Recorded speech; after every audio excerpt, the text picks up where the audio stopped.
Conservatives on social media are angry and a little confused after news that Aunt Jemima is getting a new brand name and a new image. So no longer will it be Aunt Jemima. And of course, they're having a big mad.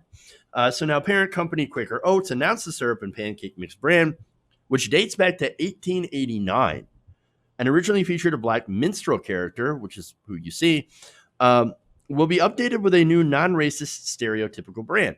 And so now, actually, that's not the original minstrel character. I'll give you the details of the history of this to really kind of explain why people are upset about this. All right. So now, first, Quaker Foods North America President and Chief Marketing Officer Kristen Krupfel says, "We recognize Aunt Jemima's origins are based on a racial stereotype. As we work to make progress towards racial equality through several initiatives, we must also take a hard look at our portfolio of brands and ensure they reflect our values, meet our consumers' expectations." Okay, so look, this is representative. This is reflective of society that is changing to become more inclusive, and you have brands changing along with them. And so it's not shocking. It shouldn't be surprising to anybody that corporate America is going to be in the side of inclusion. Why? More customers. Duh. Capitalism's going to capitalism, right? You want to appeal to the most amount of people to make the most sales. Of course, right? So this does show, though, that when it comes to the culture wars, America, America is more progressive on social issues. The culture wars have been won by the liberal side, by the left, right? And so, hey, you know who makes good customers? Minorities with money and other people as well. And so anybody with money. So you want to be inclusive to that brand. And by the way, quick correction here. It's actually owned by PepsiCo. It was bought from Quaker Oats.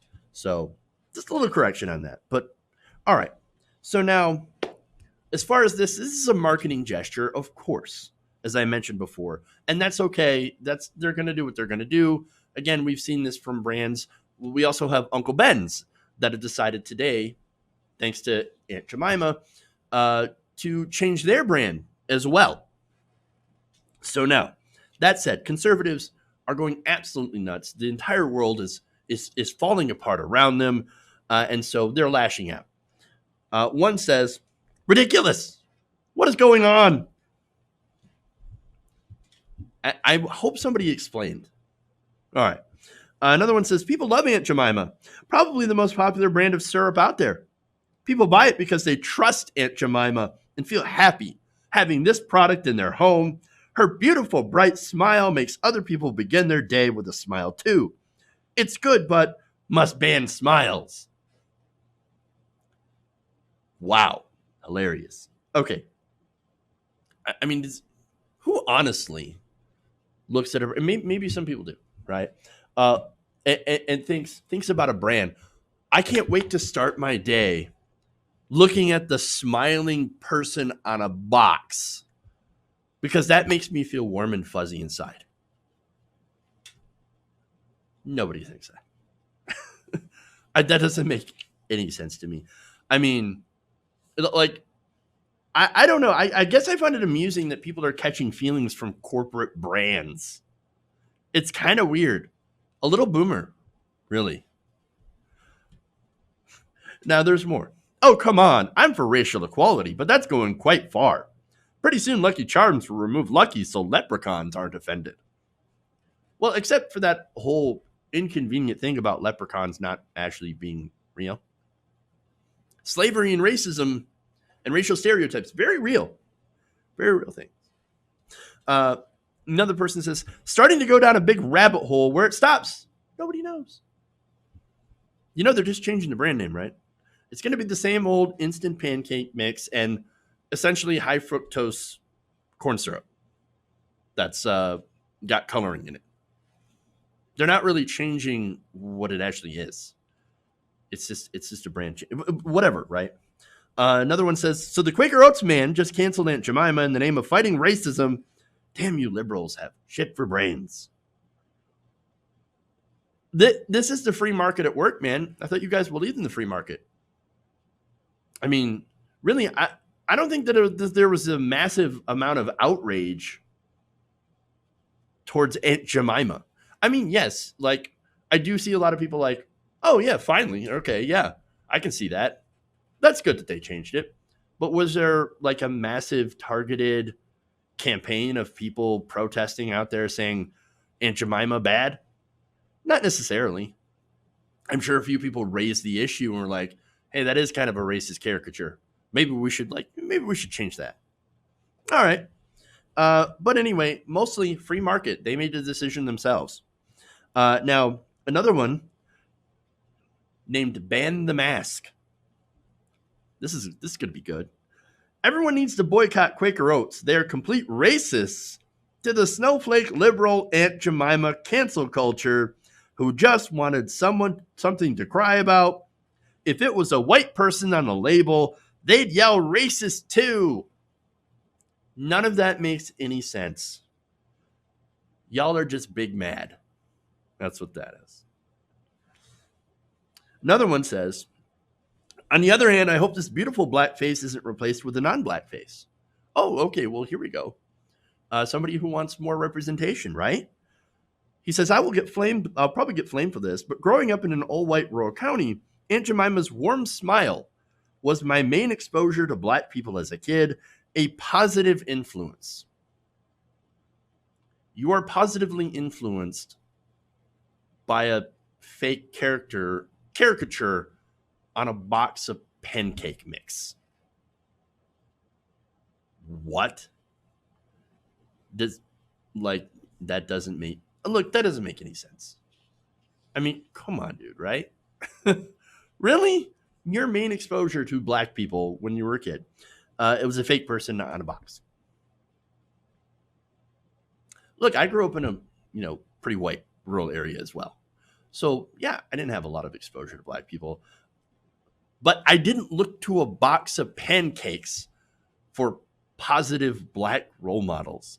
That doesn't make any sense. Another one says, I'm confused. Removing the image logo of a black person on a product is a move towards equality. Why am I so confused? Well, that's a good question. Let me educate you on this. In case you're, unfamiliar with racist stereotypes and how they're perpetuated and how that actually causes harm. So here's the thing, right? So now the woman in the box was Nancy Green. Now she was the original, right? The OG. And she was hired to promote this pancake brand. Now she grew up a slave, right? This was back in the 1890s, right? And so in order to try to sell this brand, they used a particular caricature, and it was the Mammy archetype. So now a lot of you are like, what are you talking about? What's the Mammy, right? And why is it considered to be racist? Well, it's a stereotype in the South specifically for a black woman who worked in a white family and nursed the family's children. So this was very prevalent back in slavery. In fact, you had African-American women and girls that would be tasked with domestic work and childcare within the white American homes. Now, the characteristic of this person was usually portrayed as older, overweight, and, of course, obviously black. She was an idealized figure of a caregiver, amiable, loyal, maternal, non-threatening, obedient, and submissive. Everything you want from a slave, right? The Mammy figure demonstrated deference to white authority. That's another thing, right? She was devoted to her owners/employers, and her primary goal in life was to care for their needs. And now, so here's another part of this Mammy archetype that is, again, horrible. While the Mammy was devoted to her white family, she often was depicted as treating her own family very poorly and had no black friends. Well, of course, because her life was devoted to the white family. They furthermore explain her love, doting, advice, correction, and supervision were also reserved exclusively for white women and children. Look, if you listen to that and you think that that portrayal of the Mammy is okay, well, then look, you probably have no issues with blackface, and you're never going to get it. You're never going to get it. Nonetheless, this Stocks and Sports, right, tweeted at PepsiCo and said, since you do not appreciate the 131-year-old brand Aunt Jemima, I will give you $1 for the naming rights. What? I will not use the name for syrup, but I will instead keep the legacy alive and honor the name that has become a household name for the food many of us love most. That doesn't make any sense. Why would you do that? What? All right. More. Tony Scalisi says, black people should be sad at this. It's not a symbol of racism or any of that crap. It's a symbol of a woman who happened to be black that made great syrup. Total ignorance of history. She didn't make the syrup. No, again, this was a former slave that was hired to promote pancake mix. Now, what's interesting when you actually look into her history, it's actually a fascinating story.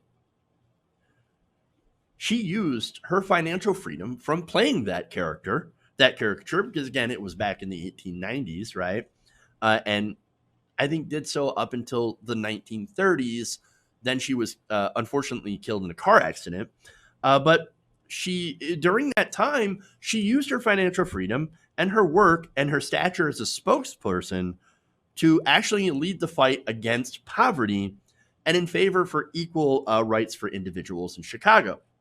So that's taking basically the white man's money and saying, okay, well, I'm going to take your money and then I'm going to use it to help alleviate poverty and help my people. Well, all right. I can definitely respect that. That's kind of cool. But this guy doesn't know at all, right? Sorry, Tony, you have no idea who this Nancy Green is. She didn't make the syrup. She actually was, again, an interesting character. But that caricature, still wrong, still racist. And what a lot of these people are defending is that racist stereotype. And they look at the Mammy and they're like, oh, well, I like that. They're non-threatening. They're the non-threatening blacks and they're devoted to the family life. We love that. But they don't see that it's wrong. They don't see that it's wrong. And as a lot of you were pointing out in the chat here, aunt and uncle were used in ways to basically avoid using Mr. and Mrs., which would, of course, give them some agency, right? And respect, a respectful title. Instead of doing that, they replace it with aunt and uncle. And so there's that. But again, a lot of people don't know this history and don't know, the racist implications. And so it is really interesting. Now, the thing about Nancy Green is, again, if you want to celebrate Nancy Green, which some of these responses will point at her and say, well, don't erase her history. Well, we're not erasing her history. If you want to honor her, don't buy Aunt Jemima, for one, right? Why not rally against poverty? I mean, you don't fight poverty by purchasing stuff from large corporations. And by the way, PepsiCo was sued by the families of the women, and there were multiple women that played Aunt Jemima. Back in 2014, a lawsuit was filed against PepsiCo, which claimed that Green and Anna S. Harrington, the other black woman who portrayed the character starting in 1935, were actually exploited by the company and were cheated out of monetary compensation that they were promised. The plaintiffs were two of Harrington's great-grandsons, and they sought a $2 billion settlement for the descendants of Green and Harrington. That lawsuit, however, was dropped, dismissed with prejudice, and without leave to amend in 2015. And so maybe, I don't know, maybe this has something to do with changing that name. And maybe this shows this is an opportunity. Hey, look, Black Lives Matter protests, so let's change the name now because we keep getting in trouble for it.